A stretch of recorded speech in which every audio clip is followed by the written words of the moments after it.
வணக்கம். செல்வகுமாரின் இரவு 10 மணி வானிலை ஆய்வறிக்கை. அதிகாரப்பூர்வ வானிலை அறிக்கைக்கு இந்திய வானிலை ஆராய்ச்சித்துறை அறிக்கையை பார்க்கவும். 2024 நவம்பர் 28 வியாழக்கிழமை இரவு 10 மணி ஆய்வறிக்கை. வானிலை மாறுதல் ஏற்பட்டிருக்கிற காரணத்தினால நிகழ்ச்சிகளிலும் மாறுதல் ஏற்படும் என்பதற்கான அவசர அறிக்கையாக பதிவு செய்கிறேன். அதிகாரப்பூர்வ வானிலை அறிக்கைக்கு இந்திய வானிலை ஆராய்ச்சித்துறை அறிக்கையை பார்க்கவும்.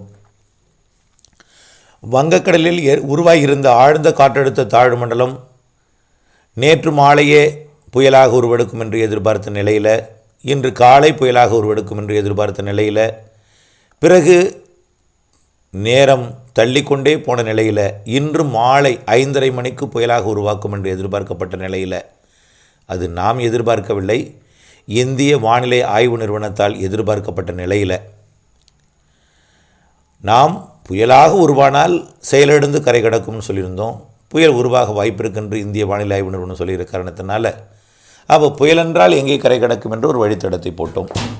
ஆனால் இப்பொழுதைக்கு அது புயலாக உருவெடுக்காது என்று இந்திய வானிலை ஆய்வு நிறுவனம் அதிகாரப்பூர்வமாக அறிவித்திருக்கிறார்கள். இதன் காரணமாக வழித்தடத்தை நாம் திருத்தி அமைக்க வேண்டிய கட்டாயத்திற்கு தள்ளப்பட்டிருக்கிறோம். ஆக நாம் ஏற்கனவே பலமுறை நாம் திரும்ப சொல்லி கொண்டிருந்தோம், ஒரு காற்றழுத்த தாழ்வு பகுதியாக இருந்தால் அதோட வழித்தடம் இலங்கை கடந்து தூத்துக்குடி போகும் என்றோம். ஒரு நன்கமைந்த காற்றழுத்த தாழ்வு பகுதியினால் மத்திய இலக்கணங்கி ராமேஸ்வரம் என்றோம். ஒரு காற்றழுத்த தாழ்வு மண்டலம் என்றால் அது யாழ்ப்பாணம் கடந்து புதுக்கோட்டை மாவட்டம் வழியாக போகும் என்றோம். ஆனால் அது ஆழ்ந்த காற்றழுத்த தாழ்வு மண்டலம் வரைக்கும் வந்த காரணத்தினால இந்த அளவிற்கு மேலே முன்னேறி வந்திருக்கிறது. ஆனால் இதற்கு மேல் புயலானால்தான் இதற்கு மேல் முன்னேறி போகும். புரிந்திருக்கும் என்று நினைக்கிறேன். புயலானால்தான் அது விலகியும் போகும். புயலானால்தான் அது ஆந்திர பிரதேச கரை உள்ளிட்ட பகுதிகளுக்கு போகும். சாதாரண புயலாக இருந்தால் தமிழ்நாட்டின் வடகடலோர பகுதிகளுக்கு போகும். அது நீரோட்டத்தை பிடித்தென்று கணக்கிடப்பட்டிருந்தது. இன்றைய காலை கூட நீரோட்டத்தை பிடித்து கொண்டு சூழ்ந்து கொண்டிருந்த ஆழ்ந்த காற்றழுத்த தாழ்வு மண்டலம், ஆழ்ந்த என்றால் கடலோடு பதிந்த தாழ்வு மண்டலம், தண்ணீரில் இருக்கக்கூடிய நீராவியை உறிஞ்ச தொடங்கிய தாழ்வு மண்டலம், அப்படி தான் அர்த்தம். ஆகவே அந்த தாழ்வு மண்டலம் தற்பொழுது தொடர்ந்து தாழ்வு மண்டலமாகவே நீடித்து கொண்டிருக்கிறது. அது நாளை காற்றழுத்த தாழ்வு மண்டலமாக, ஆழ்ந்த என்ற பெயரை இழந்து காற்றழுத்த தாழ்வு மண்டலமாக செயலிழக்கும் என்று எதிர்பார்க்கப்படுகிறது. ஆக இது ஆழ்ந்த காற்றழுத்த தாழ்வு மண்டலமாகவே நீடிக்கப் போகிறது என்பதாலும், நாளை அது காற்றழுத்த தாழ்வு மண்டலமாக செயலிழக்கப் போகிற காரணத்தினாலே இது ஃபெஞ்சல் என்ற பெயரை பெறாமல் 99B என்ற காற்றழுத்த தாழ்வு மண்டலத்தின் பெயரை கொண்டு கரை கடக்கப் போகிறது. இருந்தாலும் இது ஆழ்ந்த காற்றழுத்த தாழ்வு மண்டலமாக இந்திய வானிலை ஆய்வு நிறுவனம் வட கடலோரத்தை கடக்கும் என்று அறிவித்திருக்கிறார்கள். நம்முடைய ஆய்வறிக்கையின்படி இது ஆழ்ந்த காற்றழுத்த தாழ்வு மண்டலமாக வடகடலோரம் செல்வதற்கு வாய்ப்பில்லை. நாளை காற்றழுத்த தாழ்வு மண்டலமாக செயலிழந்து பிறகு கரையை நெருங்கும் பொழுதும் காற்றழுத்த தாழ்வு மண்டலமாக வந்து கரையை கடக்கும் பொழுது நன்கமைந்த காற்றழுத்த தாழ்வு பகுதியாகத்தான் அது கரை கடக்க வேண்டும். இப்படி இது செயலிழக்கிற காரணத்தினாலே வடக்கு நோக்கி முன்னேற வாய்ப்பில்லை. அதாவது மரக்காணம் மற்றும் விழுப்புரம் மாவட்ட பகுதிகளுக்கோ, அதாவது செங்கல்பட்டு மாவட்ட பகுதிகளுக்கோ, மாமல்லபுரம் பகுதிக்கோ அல்லது கடலூர் பகுதிக்கு வடக்கே செல்ல வாய்ப்பில்லை. இது மேற்கு வடமேற்கு திசை நோக்கி நகர்ந்து மயிலாடுதுறை மாவட்ட கரையை, மயிலாடுதுறை என்றால் நீங்கள் அச்சப்படக்கூடாது, செயலிழந்த ஒரு மழை பொழிவை மட்டும் தரக்கூடிய, காற்று ஏதும் இல்லாத, ஒரு காற்று பாதிப்பு துளியும் இல்லாத ஒரு சாதாரண நிகழ்வாக, அதீத மழை பொழிவை கொடுக்கும் நிகழ்வாக இது கரையை கடக்கப் போகிறது. இது டெல்டா மாவட்டம் என்று சொன்னால் கஜாவிலிருந்து அவர்கள் அச்சத்தில் இருப்பார்கள் என்று நான் டெல்டாவை பயன்படுத்தவில்லையே தவிர டெல்டாவிற்கும் வாய்ப்பு இருக்கிறது. மயிலாடுதுறை உட்பட, மயிலாடுதுறையும் டெல்டா தான். ஆக மயிலாடுதுறை, காரைக்கால், நாகப்பட்டினம் மாவட்டத்தை வழித்தடமாக அமைந்து ஒரு செயலிழந்து பரந்த விடிவிலே பரந்த வடிவில் டெல்டா வழியாக அது மேற்கு நோக்கி நகர்வதற்கு வாய்ப்பு ஏற்பட்டிருக்கிறது இப்பொழுது. இதனால் மழைப்பொழிவு எங்கே பொழிவுன்னு பார்த்தீங்கன்னா, இதன் நிகழ்விற்கு வடக்கு புறம் முதல்ல நிகழ்வு நெருங்கும் பொழுது மழைப்பொழிவு தொடங்கிடும். நிகழ்வு நெருங்கும் வரை டெல்டா மாவட்டங்களுக்கும் வடகடலோர மாவட்டங்களுக்கும் கனமழை பொழிவை கொடுக்கும். அதாவது நாளை அதிகாலை வெள்ளிக்கிழமை நவம்பர் 29 வெள்ளிக்கிழமை அதிகாலை வடகடலோரம் மற்றும் புதுச்சேரி உள்ளிட்ட பகுதிகளில் தொடங்கும் மழை காலை 6-6:30 மணி அளவிலே பொழுது விடிந்த பிறகு அல்லது பொழுது விடியும் நேரத்தில் டெல்டா மாவட்டங்களின் கடலோர பகுதிகள் முதல் திருவாரூர் வரைக்கும் மழைப்பொழிவு தொடங்கிவிடும்.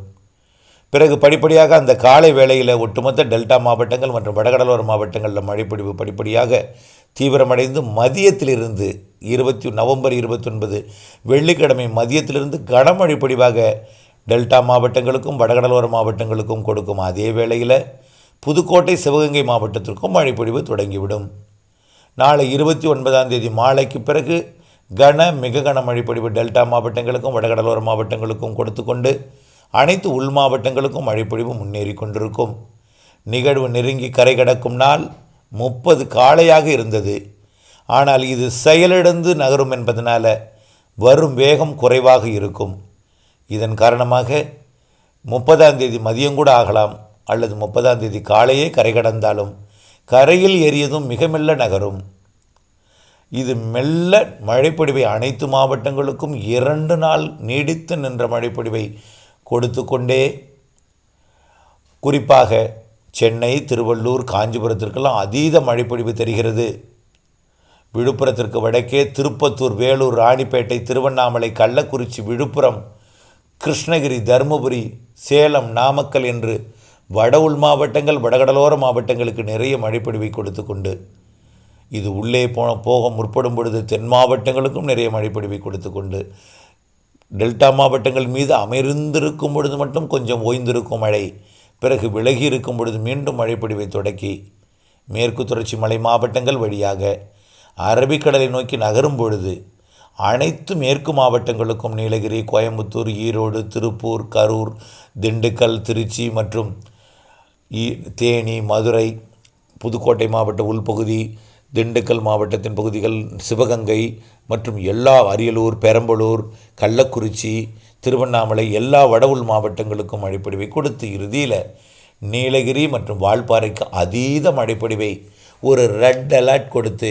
2-3 நாட்களுக்கு அங்கே நிறைய மழைப்பொழிவை கொடுத்து காத்திருந்து நின்று விலகும் என்று எதிர்பார்க்கப்படுகிறது. பிறகு அரபிக்கடலுக்கு சென்று அங்கிருந்தும் கேரளாவிற்கு மழைப்பொழிவை கொடுத்து மீண்டும் காற்றழுத்த தாழ்வு பகுதியாகி மண்டலமாகி தீவிரமடைந்து விலகி செல்லும் என்று எதிர்பார்க்கப்படுகிறது அரபிக்கடல் சென்று. இந்த மழைப்பொழிவு முற்றிலுமாக விலகுவதற்கு டிசம்பர் 4 ஆகிவிடலாம் என்று எதிர்பார்க்கப்படுகிறது. ஏற்கனவே நாம் கணித்ததும் அதே தான். டிசம்பர் 4 வரை மழை வாய்ப்பு இருக்கிறது, 3 வரை உறுதி என்று சொல்லியிருந்தோம். ஆக கண்டிப்பாக ஒட்டுமொத்த தமிழ்நாட்டிற்கு மழைப்பொழிவு விலகும் நாள் 3 அல்லது 4 தான். இதில் நாளையிலிருந்து தீவிரமடைந்து 30, 1, 2 இந்த 3 நாளும் நிறைய மழைப்பொழிவை கொடுக்க இருக்கிறது. கண்டிப்பாக இது பொய்யுமா, இது பொய்க்குமா, இது பெய்யாது, இது சும்மா அப்படியெல்லாம் சொல்லிக்கிட்டு இருக்கவங்களுக்கு எல்லாமே ஒரு அனுபவ பாடத்தை கொடுக்கும். கண்டிப்பாக தென் மாவட்டத்தை சொல்லவில்லை என்று சொல்லிவிடாதீர். தென் மாவட்டங்களுக்கும் மேற்கு நோக்கி நகரும் பொழுது தெற்கிலிருந்து காற்று இணைவு ஏற்பட்டு தென் மாவட்டங்களுக்கும் நிறைய மழைப்பொழிவை கொடுக்கும்.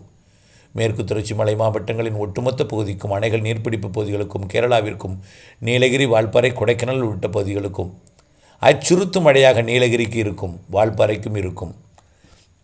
ஆகவே கர்நாடகாவின் தெற்கு பகுதி மைசூருக்கும் இருக்கும்.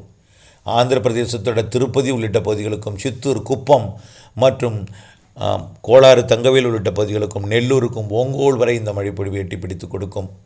ஆக நல்ல மழைப்பொழிவு, நிறைய மழைப்பொழிவு கொடுக்கும் நிகழ்வாக, அதாவது மண்டலம் செயலிழந்து நன்கமைந்து, அதாவது தீவிர காற்றழுத்த தாழ்வு பகுதியாக அது கரை கடந்து செல்லும் என்று எதிர்பார்க்கப்படுகிற காரணத்தினாலே மேற்கு நோக்கி வரும், வடகடலோரம் நோக்கி செல்லாது. டெல்டா மாவட்டங்களுக்கே அதிக வாய்ப்பாக இருக்கிறது.